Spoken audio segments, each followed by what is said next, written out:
बड़ी कारुणिक कथा है ध्रुव जी की। ग्लानि के कारण, श्रद्धा से नहीं, मन से नहीं, उत्साह से नहीं, ग्लानि के कारण मौसी ने, छोटी माँ ने अपशब्द बोले थे, धक्का देकर बाहर निकाल दिया था।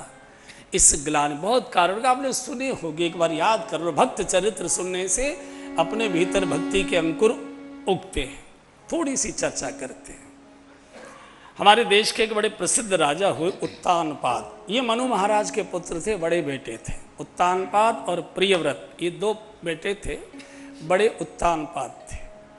दो बड़ी रानी का नाम सुनीति, छोटी का नाम सुरुचि। और हर उत्तानपाद की दो ही रानियां होती हैं। उत्तानपाद कहते हैं जिसके पैर ऊपर की ओर और बुद्धि जमीन की ओर, नीचे की ओर, उल्टी चाल, भोग में डूबी हुई बुद्धि। और इसके दो ही स्त्रियां होंगी।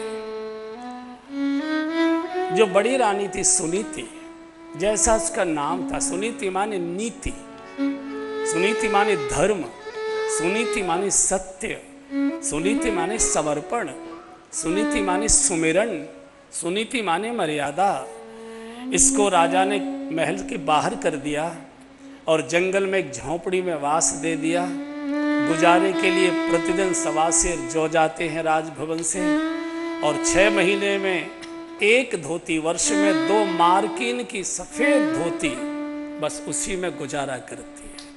और धर्म को, सत्य को, मर्यादा को, भजन को, इसको तो भैया झोंपड़ी में ही रहना पड़ेगा, जौ में ही गुजारा करना पड़ेगा, साधनों से हीन रहना पड़ेगा। छोटी रानी का नाम है सुरुचि। सुरुचि माने सुंदर सुंदर भोग पदार्थ रखते हैं, उनसे बहुत प्यार करते। और हर व्यक्ति सत्य को तो बाहर निकालेगा, लेकिन भोग को, वासना को, इसको तो पास ही रखेगा, आदर करेगा, प्रेम करेगा। कालांतर में दोनों रानियों ने एक एक बच्चे को जन्म दिया। दोनों ने लगभग कुछ समय के अंतराल पर सुरुचि के गर्भ से उत्तम का जन्म होता है, और सुरुचि के गर्भ से उत्तम का ही होगा। उत माने बड़ा और तम माने अंधकार। भोग के गर्भ से, पाप के गर्भ से, वासना के गर्भ से तो भैया गहन अंधकार ही प्रकट होगा। धर्म के गर्भ से, नीति के गर्भ से, सत्य के गर्भ से, समर्पण के गर्भ से, भक्ति के गर्भ से तो ध्रुव जैसे किसी न किसी तपस्वी का जन्म होता है। एक राजभवन में पलता है, एक वन के अंदर झोंपड़ी में माँ के साथ पलता है। कोई बच्चे पर कपड़े नहीं, वल्कल धारण कराते शरीर छिल जाता है। तो जो माँ की धोती फट जाती थी, उसमें से जो साबित कपड़ा निकलता था, ध्रुव जी को उसी का झगला पहना देती है।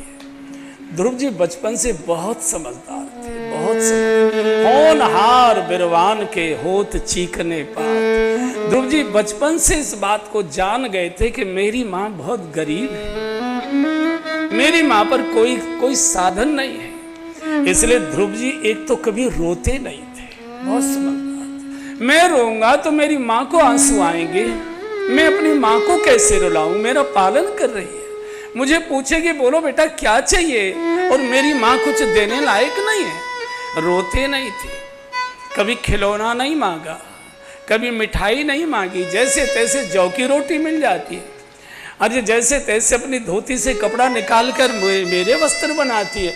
और इससे ज्यादा मेरी माँ क्या कर पाएगी मेरे लिए? कभी रोए नहीं, और माँ को छोड़कर कभी कुटिया के बाहर गए नहीं। माँ रोती है, हे विधाता, कौन दिव्यात्मा, पुण्यात्मा तूने मेरे जैसे पापी के घर में भेजा है? कौन इसका ऐसा अपराध हुआ कि मेरे जैसे पाप के गर्भ में तूने इस दिव्यात्मा को प्रवेश कराया? बचपन में ही मेरे बालक का बालकपन समाप्त हुआ जा रहा है। न हंसता है, न खेलता है, न बोलता है, न कुछ मांगता है, न रोता है। दिन भर मेरे पास बैठा रहता है। माँ को अकेले छोड़कर जाएंगे, माँ का मन नहीं लगेगा। सुनीति कहती, बेटा बच्चे खेलते ना, ऋषि कुमार खेलते ना, देखो सामने बाग में खेलने जाएगा। बोल नहीं माँ, मुझे तुम्हारे पास बैठना अच्छा लगता है। माँ को छोड़ने को राजी नहीं। माँ बहुत रोती है, बहुत रोती है। ये बालक बूढ़ा हो गया विचारों से, कैसे इसका बालकपन वापस कर। एक दिन माँ ने बहुत आग्रह किया, बेटा खेलाओ, शरीर ठीक हो जाएगा, मन लग जाएगा, जाओ ना, सब बालक तुम्हारे साथ के, सब ऋषि कुमार है, जाओ। माँ ने जब बहुत आग्रह किया, आज ध्रुव जी कुटिया से माँ को छोड़कर चले। छोटा बालक खेल के लिए जब बच्चे जाते तो चलते कूदते जाया करते, हमेशा बहुत खुशियाँ होती है उनके मन में। वहाँ भले ही मारपीट हो जाकर, लेकिन बिल्कुल उछलते कूदते जाते। और जैसे ही खेल मंडल में प्रवेश किया, ध्रुव जी ने पहली बार एक ऋषि को माराया, इतनी जोर से धक्का देकर गिराया। खबरदार, हमारे खेल मंडल में आए तो हमारे साथ तुम खड़े होने लायक नहीं हो, तुम पापी हो, तुम्हारी माँ परित्यक्ता है, तुम्हारी माँ धर्मी है, तुम्हारी माँ को तुम्हारे पिता ने घर से बाहर किया हुआ है, खबरदार हमारे साथ आए, यहां से बाहर। आप कल्पना करो, 4.5 वर्ष का अबोध बालक, उसको धक्का देकर पहली बार आया। माँ ने खुशामद करके आग्रह करके भेजा और उसको ये सुनने को मिला कि तुम परित्यक्ता के पुत्र हो, तुम हमारे साथ खेल नहीं सकते, हम पुण्यात्मा ऋषियों की संतान हैं, जाओ यहां से। वहां से रोते रोते ध्रुव जी आए, मां के चरणों में बैठ गए। मां, कौन सा अपराध आपसे हो गया, आपसे कौन सा पाप हो गया, आप बताइए ना मुझे, मैं उसके लिए तपस्या करूं। क्या बोलता है ध्रुव, ये कहां सुन लिया तुमने, क्या हो गया, किसने कह दिया? बोले नहीं, आज मुझे खेल मंडल में प्रवेश नहीं करने दिया, मेरे यहाँ के बालकों ने मुझे धक्का मारकर बाहर कर दिया, हमारे साथ नहीं खेल सकते, तुम पापी हो, तुम्हारी माँ पापनी है, तुम्हारी माँ को तुम्हारे पिता ने भवन से बाहर कर दिया, तुम राजपुत्र हो, जंगल में क्यों रहते हो, वन में क्यों रहते हो, तुम्हारी माँ राजभवन में क्यों नहीं रहती? मैं बताओ ना, क्या हो गया, कैसे यहाँ तुम क्यों रहती हो? जब हम राजपुत्र हैं तो राजभवन में क्यों नहीं रहते? बेटा, कुछ दिन हमको तप करना है ना, तपस्या तो वन में ही हो सकती है, भोगों में तप नहीं हो सकता, भगवान का भजन तो वन में ही हो सकता है, एकांत में शांत। ये बच्चे गलत कहते हैं, तुम्हारे पिता तो हमारे पिता कभी मिलने क्यों नहीं आए, आपको कभी देखने क्यों नहीं आए? उनका एक बेटा जन्म लेकर आया है संसार में, वो कभी मुझे गोद में खिलाने क्यों नहीं आए, मुझे कभी उन्होंने अपने पास बुलाया क्यों नहीं? कोई ना कोई तो कारण है। धक धक सुनीति का हृदय करता है। छोटा सा बालक, क्या बोलूं इसको हृदय को कैसे चोट पहुंचाऊं, कैसे मैं इसको साधूं? बहुत घबरा गई, छाती से लगाती है, पीठ थपथपाती है, दुलार करती है। नहीं बेटा, ऐसा बिल्कुल नहीं है। नहीं माँ, अगर पिताजी हैं तो आप जाते क्यों नहीं हो, पिताजी कभी आते क्यों नहीं है? बेटा, कुछ दिन तप करना है ना। देखो, वो जो यहाँ से बड़ा महल दिखाई दे रहा है ना ऊंचा शिखर पर, वो जो अट्टालिकाएं अटारी ध्वज दिखाई दे रहा है, वो राजमहल है, तुम्हारे पिताजी वहीं निवास करते हैं। और वहां तुम्हारी छोटी माँ सुरुचि रहती है, छोटा भैया तुम्हारा उत्तम रहता है। जब हमारा तप काल पूरा हो जाएगा ना, तो हम चलेंगे, राजा साहब खुद लेने। बोले नहीं माँ, मैं पहले पिताजी का दर्शन करूंगा और मैं पिताजी से रो रो कर कहूंगा कि मेरी माँ का क्या अपराध है, आपका बेटा अपनी माँ के अपराध की क्षमा मांगने आया, मेरी माँ के अपराध को क्षमा करिए, मुझे गोद में लीजिए। हर बालक अपने पिता की गोद में जाना चाहता है, और मैं यहाँ जंगल में पड़ा हूँ, मैं कभी भी मुंह नहीं दिखा पाऊंगा, मेरे साथी लोग मुझे कभी पास नहीं खड़े होने देंगे।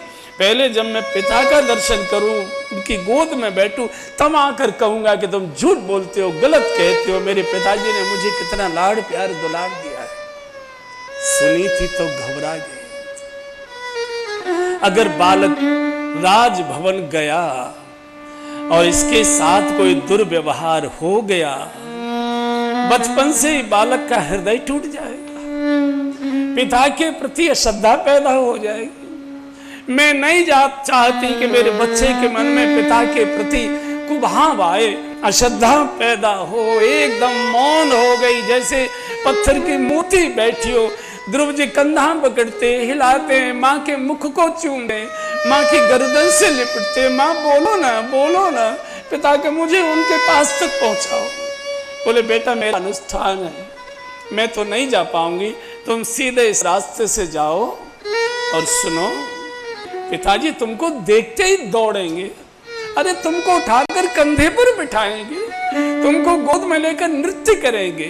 वहां छोटी माँ मिलेगी सुरुचि, साक्षात उनको दंडवत करके प्रणाम करना, तुमको दुलार करेंगी, प्यार करेंगी, आशीर्वाद देंगी। और छोटा भैया उत्तम मिलेगा ना, उसको खूब प्यार करना, उसके खूब गले मिलना, माँ का आशीर्वाद लेकर माँ को प्रणाम कर, आशीर्वाद माँ ने दिया, जाओ बेटा तुम्हारा कल्याण हो।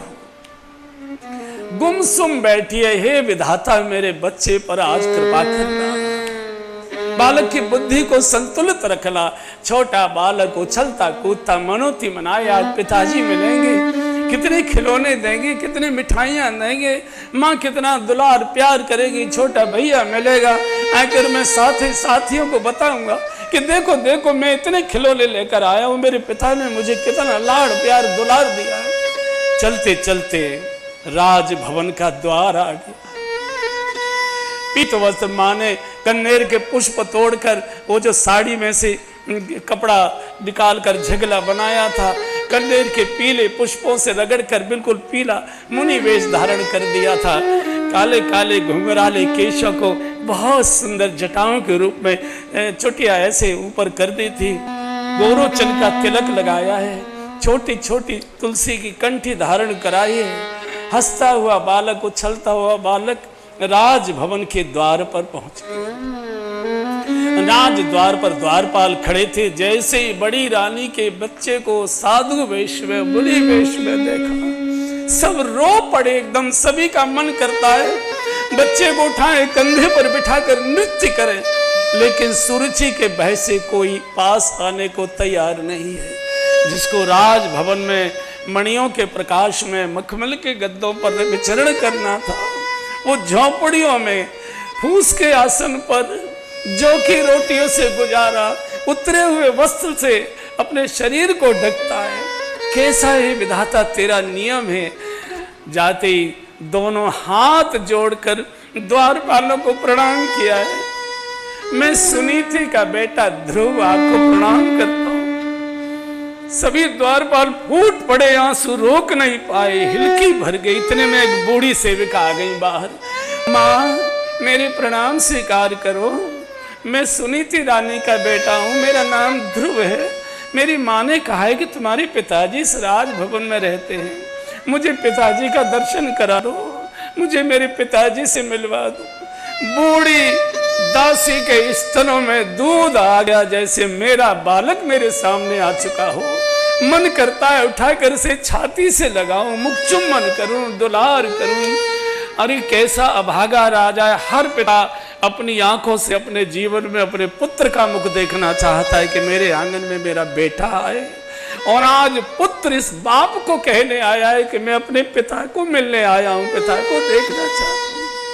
कितने अभागे होंगे उत्तानपाद। दासी चाहती है कि बच्चे को गोद में बिठा कर ले जाऊं और जाकर राजा की गोद में बिठा दूं। राजन तुधियम वस्तु गोविंद तुभ्यमेव समर्पय, तेरा तुझको अर्पित।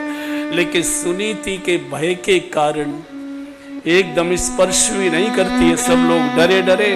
और जैसे ही राजभवन में प्रवेश हुआ तो जो ड्राइंग रूम जिसको बोलते विशाल कक्ष में सिंहासन पर सुरुचि के साथ महाराज बैठे थे। और जैसे ही प्रवेश हुआ उस विशाल भवन में दिव्य अलौकिक प्रकाश हो गया, जैसे कोई ऋषि का अलौकिक तेज प्रकट हो जाता हो। एकदम महाराज की आंखें चुधी आ गई। लगता है कोई ऋषि कुमार, इतने तेजस्वी महापुरुष का आगमन हुआ है। राजा को लगा दौड़कर ऋषि कुमार को साष्टांग दंडवत करना चाहिए, ये तो कोई अलौकिक आत्मा आ रही है। और दूर से जैसे ही हाथ जोड़कर चले हैं ध्रुव जी, यहाँ से उत्तानपाद को अभी मालूम नहीं कि मेरा बेटा मेरा बालक है, कोई ऋषि कुमार आए। इतना अलौकिक मुखमंडल पर थे, सारे कक्ष के अंदर दिव्य प्रकाश हो गया। और कूद कर जैसे ही बालक की ओर दौड़े, ध्रुव जी ने धरती पर माथा टेक कर प्रणाम किया। मैं आपका बेटा सुनीति के गर्भ से जन्मा आपका पुत्र ध्रुव पिताजी आपको प्रणाम करता हूं। और जैसे ही मेरा बेटा ध्रुव इतना बोलना था, बाप का हृदय एकदम उमड़ पड़ा। दौड़कर हाथ बढ़ाए बच्चे को उठाने के लिए, सुरची चीख पड़ी, खबरदार इसको स्पर्श किया तो। राजा वही का वही रुक गया। मां ने दूसरी बात बोली थी, बेटा तेरी छोटी मां वहां मिलेगी, उनको जाकर प्रणाम करना, उनके चरणों में सिर रखकर उनसे आशीर्वाद लेना, तुमको बहुत दुलार प्यार करेंगी। मां की दूसरी बात आते ही जैसी चीख सुनाई दी, ध्रुव जी सुरुचि की ओर दौड़े और जैसे ही सुरुचि मां के चरणों में सिर झुकाना ही चाहते थे, एकदम चीख पड़ी, खबरदार मुझे स्पर्श किया, छूना नहीं मुझे, दूर खड़े। अब आप कल्पना करिए कोमल बालक के हृदय पर क्या बीती होगी। उत्तान पाद सिर झुकाए लटकाए सिंहासन पर आकर बैठ, फूट फूट कर हृदय रो रहा है, आंसुओं को पी गए। कैसे रो, क्या करूं, पहली बार मेरा बालक आया, पिता कहकर प्रणाम करता है और मैं छू नहीं सकता। सुरुचि की इस अपराध को, सुरुचि के इस पाप का उत्तान पाद प्रतिकार नहीं कर पाए। क्यों? भोगी कामी है। और मनुष्य जितना कामी होता है, जितना भोगी होता है, उतना ही स्त्री के अधीन रहता है। और ऐसा व्यक्ति कभी भी स्त्री की गलत बातों का विरोध नहीं कर पाता, उसकी आत्मा मर जाती है। उत्तान पाद की आत्मा मर चुकी है। उत्तान पाद की आत्मा, इतने में उत्तम आ गए उधर खंबे की ओर। जो जैसे उत्तम को देखा, ध्रुव दौड़े, भैया भैया, एकदम सुरजी रे, खबरदार उधर नहीं, उत्तान पाद, उत्तम अंदर जाओ। भैया को भी नहीं मिला, हाथ जोड़े प्यासी आंखों से देखते हैं, आंखें बोलती है, मुख नहीं बोल रहा। क्या मैं आपका बेटा नहीं? क्या मेरी माँ आपकी पत्नी नहीं है? क्या वो आपकी रानी नहीं है? मेरी माँ ने कौन सा अपराध किया है? क्या आपने उनको घर से बाहर निकाल दिया? मैं अपनी माँ की ओर से माँ के अपराध की क्षमा मांगने आया हूँ, मेरी माँ को क्षमा करिए। ऐसा कौन सा मेरी माँ से अपराध हुआ है? बहुत रोने लगे ध्रुव जी, बहुत अधीर हुए। जब बहुत अधीर हुए तो सुरुचि ने कहा, सेविका इस लड़के को हाथ पकड़कर घसीटकर बाहर ले जाओ, बाहर निकालो। ध्रुव जी का जैसे ही बूढ़ी सेविका ने हाथ पकड़ा, सेविका मूर्छित होकर गिर पड़ी है। ध्रुव जी रो रहे, मुड़ मुड़ कर देख रहे, मेरी माँ के अपराध बताओ मुझे, मेरी माँ के, शायद दया आ जाए, शायद दया आ जाए, शायद बुला ले, आओ बेटा आओ मेरी गोद में, शायद माँ को तरस आ जाए, हृदय पिघल जाए। मुड़ मुड़ कर देखते जा रहे हैं, रोते जा रहे हैं। द्वार पर जाकर माथा टेका है। जब द्वार पर पहुंचे तो सुरुचि ने चीख कर कहा कि इस राजा की गोद में अगर बैठने की लालसा है तो पहले शरीर छोड़ो, मेरे गर्भ में आओ, मेरे गर्भ से जन्मा बालक ही इस राजा की गोद में बैठ सकता है, तुम नहीं बैठ सकते। दासी द्वार बंद करो, धक्का मारकर बाहर करो। सेवक और सेविका बहुत सुनीति के प्रति आदर रखते थे, बहुत, लेकिन कोई मिलने नहीं जाता था भय के कारण से। धक्का खाकर, चोट सहकर छोटा सा 5 वर्ष का बालक रोते रोते रोते कुटिया में आया। माँ बैठी थी, पता नहीं क्या मेरे बच्चे के साथ व्यवहार हुआ होगा। आते ही एकदम माँ से लिपट कर ध्रुव जी इतना रोए, हिलकी बन गई। माँ सिर से हिलाती है, पीठ से हिलाती है, थपकी देती है, ध्रुव रो मत बेटा, रोया नहीं करते, देखो तुम्हारी माँ रोएगी नहीं, रो मत ध्रुव, रो मत। बताओ ना पिताजी ने क्या कहा, तुमको गोद में लिया है कि नहीं लिया? माँ ने तुमको क्या क्या दिया, खिलौने तो दिखाओ। और जब ये कहा कि माँ ने क्या क्या दिया तो ध्रुव जी ने रोते रोते कहा, माँ ने गालियां दी और धक्का दिया और मुझे बाहर निकाल दिया। पिताजी ने मुझे छुआ तक नहीं। माँ कौन सा अपराध हो गया? नहीं मुझे मेरे पिता की, आप चलो मेरे साथ। जब ध्रुव जी बहुत रोए और माँ को लगा के रोते रोते बालक के 19-20 कुछ न हो जाए, माँ ने कहा, ध्रुव ऐसे बाप की गोद में बैठने की बेटा क्यों जिद करते हो? जहां कोई धक्का मारकर बाहर कर दे। ऐसे बाप की गोद में जाओ जहां कोई धक्का मारने वाला पहुंचे ही न पाए। ध्रुव जी ने कहा कि मां, वो कौन पिता है? बोले भगवान नारायण वो पिता है, और वो सबके पिता है। माता पिता वो सबके। कहाँ रहते हैं माँ? वो वन में मिलते हैं। अरे हम तो वन में ही तो रहते। बोले नहीं, वो गहन वन में रहते हैं। अगर तुम पिता को चाहते हो तो फिर नारायण को प्राप्त करो। 5 वर्ष के बालक को सुनीति धर्म की, तपस्या की, भजन की, भगवत दर्शन की प्रेरणा देती है। वस्त्र धारण कराए, तिलक लगाया है, पैन कंठी बांधती जा रही है, रोती जा रही है। इसी को देखकर मेरे सुबह और शाम हुआ करते थे। ये भी मेरी आंखों से ओझल होने जा रहा है। हे विधाता, कितनी परीक्षाएं तुझे लेनी है? हमको सारे जीवन भर परीक्षा ही देनी है क्या? कौन इसकी रक्षा करेगा? भूख प्यास लगेगी, कौन भोजन देगा? बिजली कड़केगी, कौन इसको धैर्य देगा? नाग फुकारेंगे, सिंह दहाड़ेंगे, बालक घबराएगा, उस समय मेरे बच्चे की कौन रक्षा करेगा? हे बन के ऋषि मुनियों, हे बन के कोल के रातों, मेरे बच्चे की चिंता करना। आपके बीच में मेरा बोध बालक आ रहा है। यही मेरा जीवन, यही मेरा प्राण, यही मेरी धड़कन है। इसी के कारण मेरे दिन और रात हुआ करते हैं। तिलक लगाकर जब विदा के जाओ बेटा, प्रभु तुम्हारे ऊपर कृपा करेंगे। और जैसे ध्रुव जी ने साष्टांग प्रणाम करके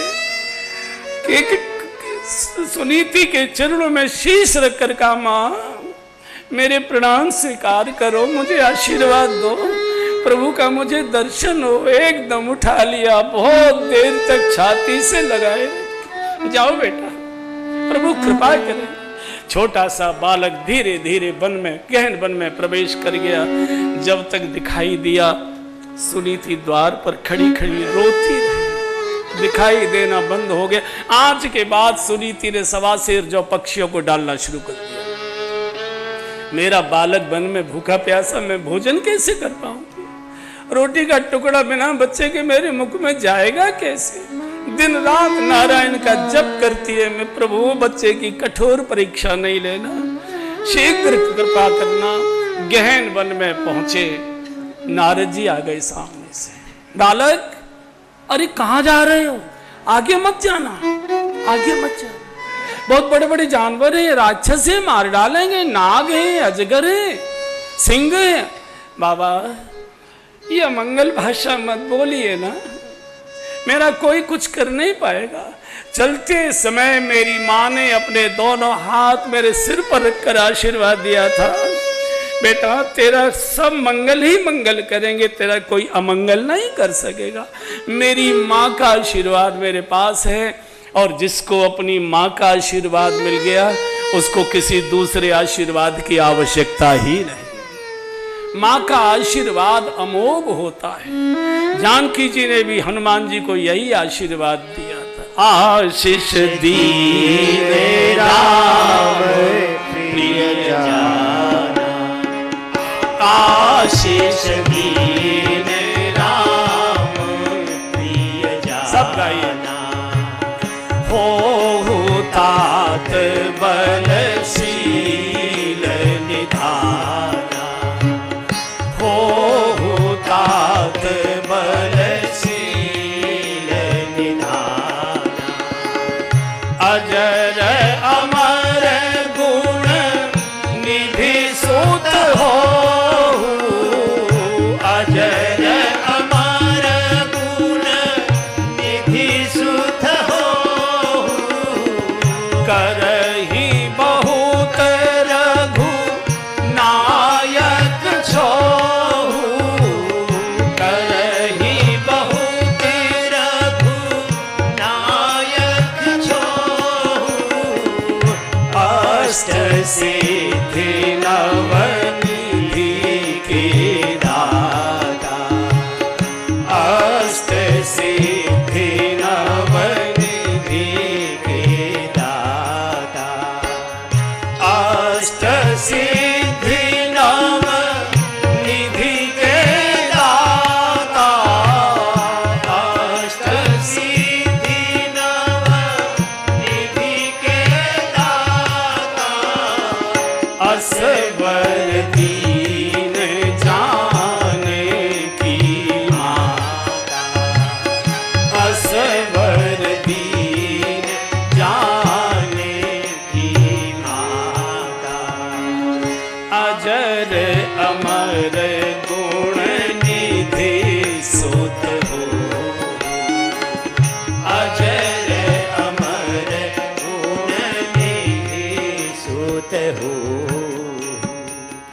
आशीर्वाद ध्रुव जी पर भी लागू होता है। ध्रुव जी अजर भी हैं, अमर भी, आकाश मंडल में हमेशा स्थापित है।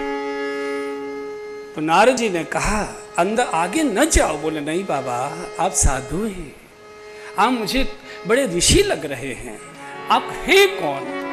बोले बाद में बताएंगे, लेकिन अंदर न जाओ राक्षस। बोले नहीं, मेरी माँ का आशीर्वाद मेरे साथ है, मुझे कुछ नहीं। बच्चे की दृढ़ता को देखकर नारद जी के भी आंसू बाहर आ गए। आओ मेरे पास, भगवान का दर्शन चाहते हो, आओ मेरे साथ। और यहीं हमारे ब्रज में मथुरा के पास मधुबन में ले आए। ध्रुव जी का ऊंचा सा टीला, वो ध्रुव टीले के ही नाम से प्रसिद्ध है। बोले इस टीले पर बैठकर तुम भजन करो, भगवान श्री कृष्ण के नाम का जप करो। यमुना जी तुम्हारे पास हैं, कंद मूल फल जंगल में हैं, भजन करो। और ध्रुव जी यमुना स्नान करके ध्रुव टीले पर प्रातः काल से लेकर रात्रि तक पुकारते हैं भगवान को। तुम ही हो माता पिता, तुम ही हो बंधु सखा, तुम ही हो माता पिता, तुम ही हो बंधु सखा, साथी तुम्ही सहारे, कोई न अपना सिवा तुम्हारे। तुम्ही हो साथी तुम्ही सहारे, कोई न अपना सिवा तुम्हारे। दया की दृष्टि सदा ही रखना, तुम ही हो बंधु सखा, तुम ही दया की दृष्टि सदा ही रखना, तुम ही हो बंधु सखा, तुम ही हो, तुम ही हो माता पिता, तुम ही हो बंधु सखा, तुम ही जो खिल सके ना वो फूल हम हैं, तुम्हारे चरणों की धूल हम हैं। जो खिल सके ना वो फूल हम हैं, तुम्हारे चरणों की धूल हम हैं। दया की दृष्टि सदा ही रखना, तुम ही हो बंधु सखा, तुम ही हो दया की दृष्टि सदा ही रखना, तुम ही हो बंधु सखा, तुम ही हो माता पिता, तुम ही हो बंधु सखा, तुम ही हो। भोजन क्या करें? यमुना स्नान करने जाते, यमुना रोती है, बालक मेरे द्वार पर बैठा है, भूखा प्यासा, मैं क्या करूं इसके लिए? तो जो विश्राम घाट पर मथुरा नगर की माताएं यमुना पूजन करने जाती थी ना, जो फल आदि चढ़ाती थी, यमुना जी अपने साथ बहा ले जाती हैं वहां तक और किनारे पर छोड़ देती है। बालक आएगा, इन फलों को ले जाएगा। बहुत कठोर तप, बहुत लंबे समय तक निराहार हुए। एक स्थिति ऐसी आ गई कि ध्रुव जी ने अपनी श्वास को रोक लिया, और जैसे ध्रुव जी ने अपनी श्वास को रोका, सारे ब्रह्मांड की श्वास स्थगित हो गई, भगवान की श्वास रुकी। प्रभु ने ध्यान से देखा किसने श्वास रोकी तो दिखाई दिया ध्रुव टीले पर मथुरा यमुना के किनारे बालक खड़ा मेरी प्रतीक्षा कर रहा है। भगवान प्रकट हुए, ध्रुव नेत्र खोलो, तुम्हारा बाप तुम्हारे सामने आकर खड़ा। गोद में ले लिया, बहुत देर तक प्रभु ने दुलार किया है। वहां से मां के पास आए हैं, पिता का दर्शन करने की लालसा हुई। वनांचल के जितने ऋषि मुनि थे जो पास में खड़ा नहीं होने देते थे, उन्होंने बहुत सुंदर पालकी तैयार की है, कंधे पर उठाई है, ध्रुव जी को बिठाया है। स्वागत समारोह के साथ राज भवन की ओर जय घोष करते ले जा रहे हैं। नारद जी दौड़ कर गए हैं, राजा तुझे धिक्कार है, तू भोग में अंधा है, तेरा बेटा भगवत साक्षात्कार करके आ रहा है। नगर में उसकी शोभा यात्रा निकाल रही है। उत्तान पाद दौड़े, सुरची का साहस नहीं हुआ, और जैसे ही राज द्वार पर पालकी पहुंची है, पिता को तो प्रणाम करना भूल गए, पहले मां को देखने दौड़े, मेरी मां कहाँ है, मेरी मां कहाँ है, मेरी मां कहाँ है। सुरची खम्बे के पीछे सहमे खड़ी थी, एकदम जाकर मां के चरणों से लिपट गई। मां आशीर्वाद दो, अपने बेटे को आशीर्वाद दो। ध्रुव आपको प्रणाम करता है, आपकी कृपा न होती तो ये सब नहीं होता। उत्तम को गोद में लेकर साथ लेकर उत्तान पाद के पास आए हैं। शास्त्र कह रहा है ध्रुव संग लानी जपे